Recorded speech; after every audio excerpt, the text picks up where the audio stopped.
샬롬, 이동춘 목사입니다. 오늘도 여러분의 삶이 주님의 평안으로 가득하시길 기원하며 하나님의 말씀을 나누겠습니다. 오늘 주시는 말씀은 히브리서 12장 3절에서부터 13절의 말씀입니다.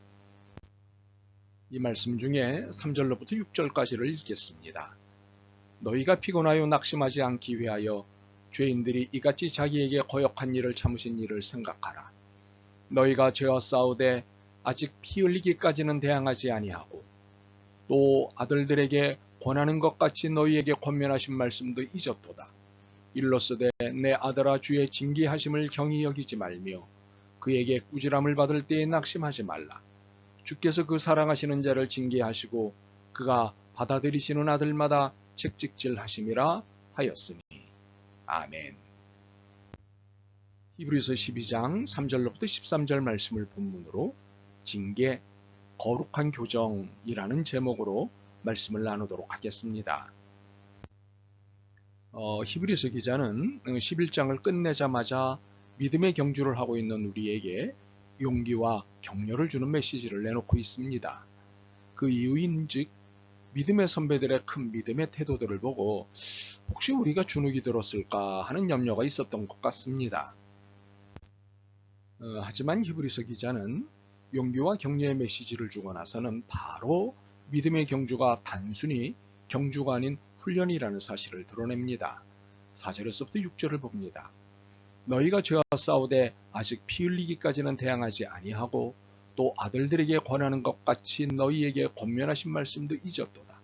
일러스되 내 아들아 주의 징계하심을 경히 여기지 말며 그에게 꾸지람을 받을 때에 낙심하지 말라. 주께서 그 사랑하시는 자를 징계하시고 그가 받아들이시는 아들마다 책찍질하심이라 하였으니. 우리는 믿음의 경주를 시작한 이후 우리를 가장 힘겹게 하는 장애물을 알게 되었습니다. 죄입니다. 죄와 맞서 싸우는 것이 정말 힘들다는 것을 알게 되었습니다. 그런데 주님은 냉정하게 말씀하십니다. 자네가 아직 피 흘리기까지 대항한 일은 없다. 세상에. 이 얼마나 냉정한 말씀입니까? 그런데 이 말씀을 곱씹어 보면 사실입니다.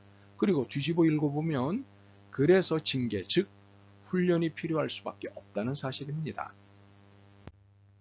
믿음의 경주자를 상대로 죄가 가하는 힘은 엄청납니다. 죄의 목표는 믿음의 경주를 포기하게 하려는 것에 있기 때문입니다. 그러므로 그 힘의 강도를 점점 높일 것입니다. 믿음의 경주가 끝나지 않는 한 죄의 힘은 더욱 강도를 높여갈 것이고 우리는 감당하기 어려운 지경에까지 갈 것입니다.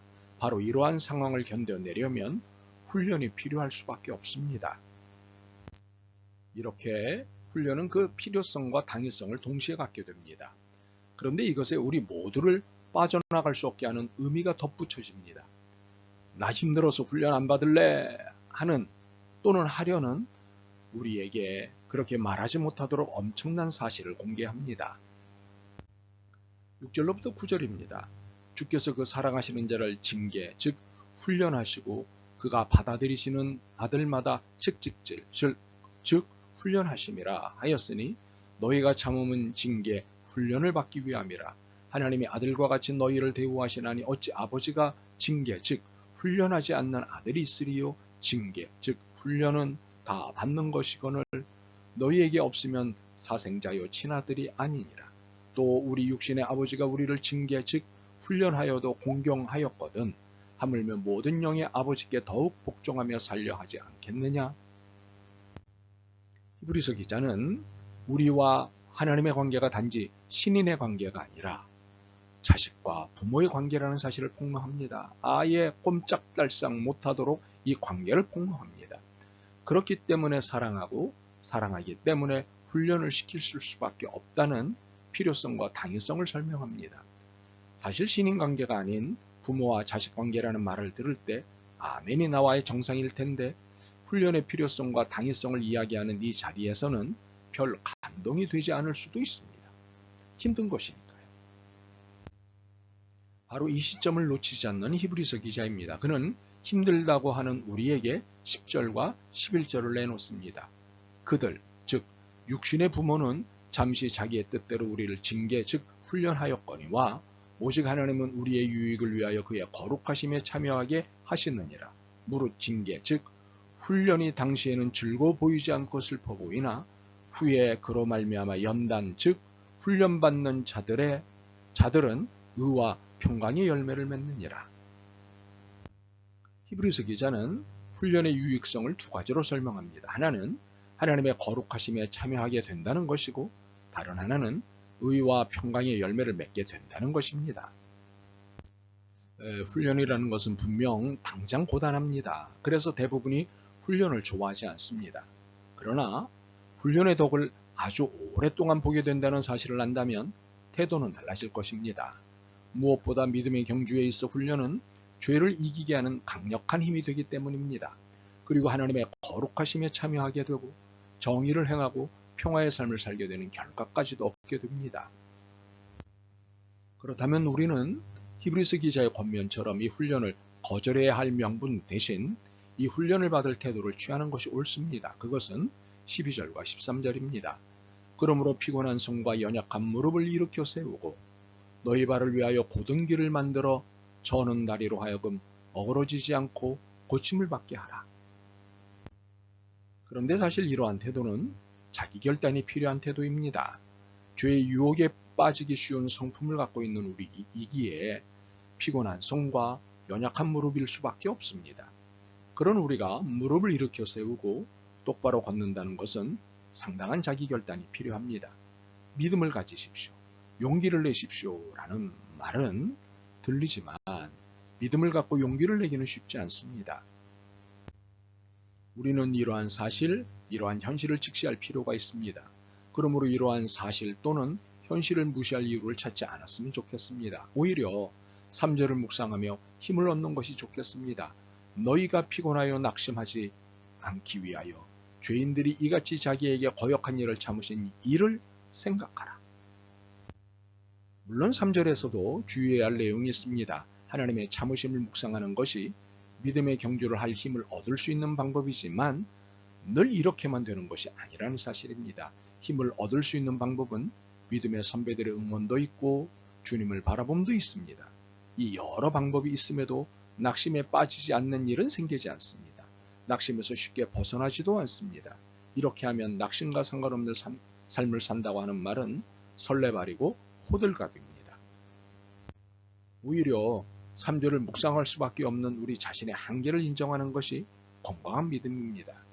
그렇기 때문에 징계가 아니라 훈련이고 교정입니다. 잘못했다면 야단 맞을 수 있습니다. 옳지 않다면 징계받을 수 있습니다. 그러나 하나님 우리에게 행하시는 야단치심이나 징계는 그 자체가 목적이 아닙니다. 훈련과 교정을 통하여 하나님의 거룩하심에 참여케 하고 정의와 평화의 열매를 맺게 하시려는 것이 하나님의 목적이십니다. 그러므로 하나님의 목적을 놓치지 않았으면 좋겠습니다. 하나님의 목적을 놓치면 오늘의 본문을 번번이 징계의 관점에서 읽게 됩니다. 그러다 보면 하나님을 심판 하나님, 공포 조성의 하나님으로 이미지화하게 됩니다. 이런 이미지는 결코 좋지 않습니다. 우리에게 하나님은 사랑이십니다. 이렇게 징계의 하나님이 아니라 심판의 하나님이 아니라 공포의 하나님이 아니라 사랑의 하나님으로 이해하고 3절을 읽으면 그 분위기는 전혀 달라집니다.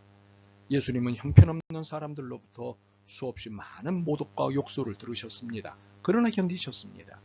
이 예수님을 여러분의 마음에 깊이 품으십시오. 그러면 낙심하지 않게 될 것이고 포기하지 않게 될 것입니다. 쉽지 않은 믿음의 경주입니다. 그래서 훈련이 필요합니다. 그래서 오늘도 하나님의 훈련은 계속됩니다. 자, 잘 참아봅시다. 아멘. 주님, 징계가 하나님의 거룩하심을 담게 하시기 위한 훈련임을 깨달았습니다. 험한 세상에서 믿음으로 잘 살도록 훈련을 시키심을 깨달았습니다. 잘 견디게 하시고 다시는 원망하지 않게 하옵소서.